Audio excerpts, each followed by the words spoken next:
सुबह का समय था। उत्तर प्रदेश के छोटे से गांव रामपुरा में सूरज अभी अभी खेतों के पीछे से झांकना शुरू ही हुआ था। हल्की ठंडी हवा मिट्टी की खुशबू लेकर गलियों में घूम रही थी। कहीं गायों की घंटियां बज रही थीं, तो कहीं औरतें कुएं से पानी भरते हुए आपस में बातें कर रही थीं। गांव की सुबह वैसे तो हर दिन एक जैसी होती थी, मगर आज कुछ अलग था। चौपाल के पास बैठा बूढ़ा रामदयाल हुक्का गुड़गुड़ा रहा था। तभी पप्पू दौड़ता हुआ आया। अरे काका, सुना क्या?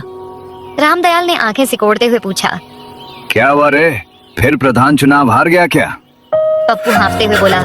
नहीं काका, रमेश काका आज फिर 10 रुपए में चिकन करी दे रहे हैं। बस इतना सुनना था कि रामदयाल हुक्का छोड़कर खड़ा हो गया। सच कह रहा है? हाँ काका, लाइन लगनी शुरू हो गई, लोग दौड़े जा रहे हैं। रामदयाल ने लाठी उठाई और बोला, चल फिर हुक्का बाद में पी लेंगे, पहले चिकन करी खाएं। गांव के किनारे एक टूटी फूटी झोपड़ी थी।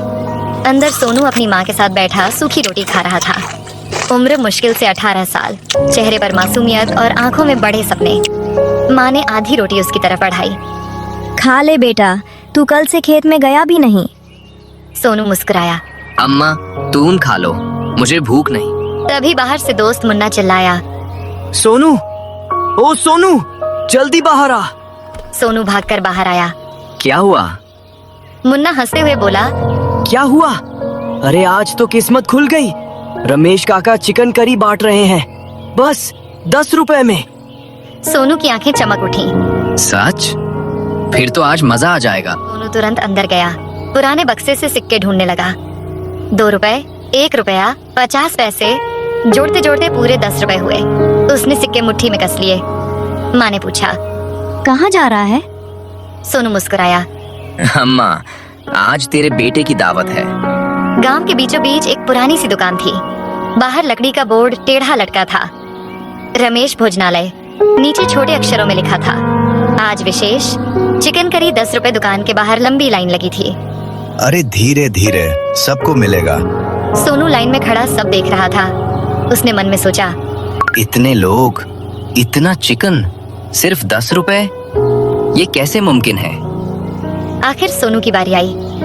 उसने कांपते हाथों से 10 रुपए आगे बढ़ाए। रमेश काका ने उसे ऊपर से नीचे तक देखा।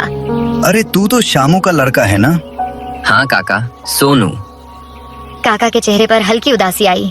तेरे बापू अच्छे आदमी थे। सोनू चुप हो गया। उसके पिता को गुजरे 3 साल हो चुके थे।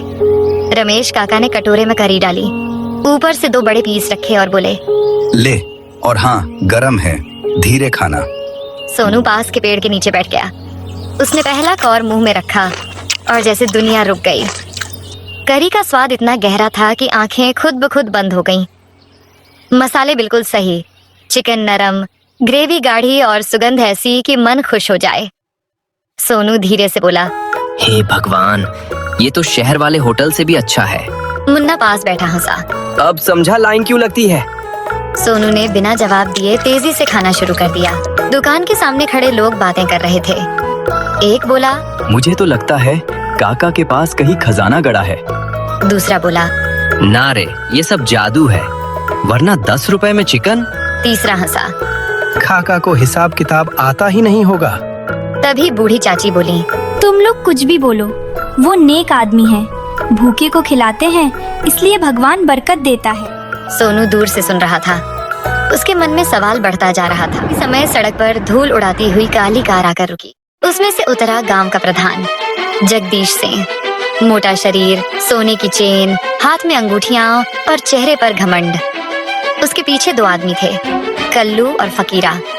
जगदीश ने लाइन देखी, फिर अपने सड़क किनारे बने होटल की तरफ देखा जो खाली पड़ा था।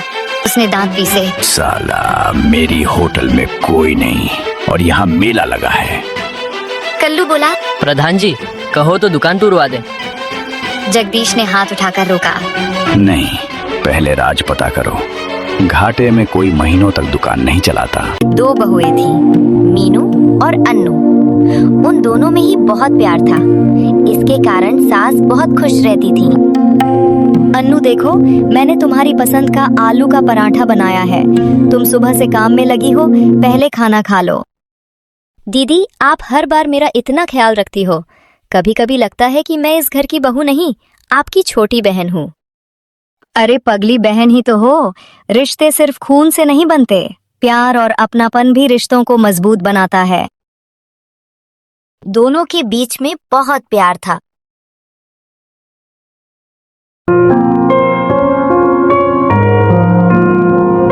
अंगूरी देवी बहुत खुश थी और भगवान का शुक्रिया करती कि मेरी दोनों बहुएं समझदार है। अंगूरी देवी, आजकल की बहुओं को तो सिर्फ लड़ाई आती है, लेकिन तुम दोनों को देखकर मन खुश हो जाता है। माँ जी, अगर घर की बड़ी बहू अच्छी हो तो छोटी बहू अपने आप अच्छी बन जाती है, और अगर छोटी बहू समझदार हो तो घर में लड़ाई होने का तो कोई सवाल ही नहीं उठता। अंगूरी देवी की दोनों बहुएं बहुत अच्छे से और प्यार से रहती थीं।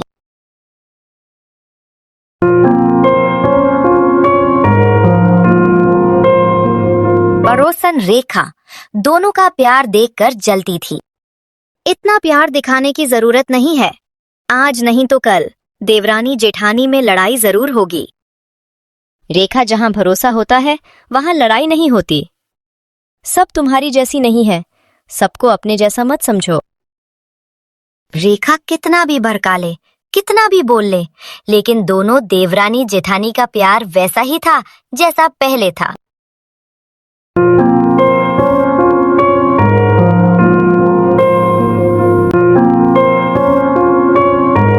रात का समय था।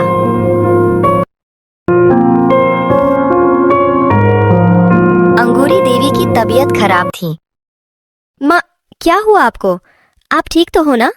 जल्दी डॉक्टर के पास फोन करो। मुझे कुछ नहीं हुआ, मैं ठीक हूँ, बस थोड़े चक्कर आ गए थे।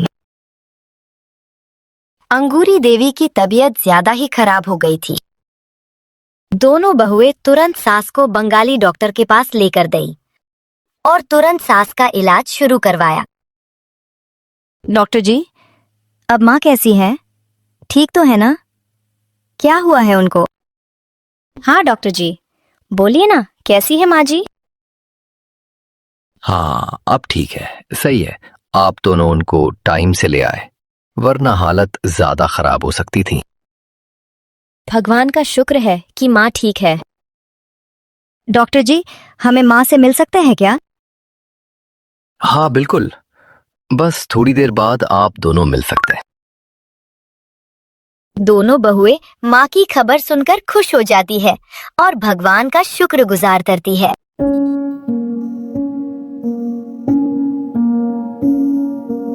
माँ जी, आप अब बिल्कुल ठीक हो। डॉक्टर ने कहा है कि अब आपको घर लेकर जा सकते हैं। हाँ माँ जी, चलिए घर। आपके बिना घर एकदम सुना है। दोनों बहुएं अंगूरी देवी को घर लेकर जाती है।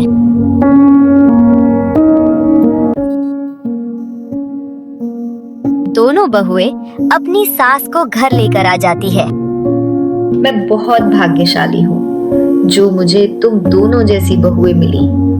भगवान तुम दोनों को हमेशा खुश रखे। माँ जी, खुशकिस्मत तो हम दोनों हैं जो हमको आपकी जैसी सास मिली। हाँ माँ जी, अब आप ज्यादा मत सोचिए और आराम कीजिए। डॉक्टर ने आपको आराम करने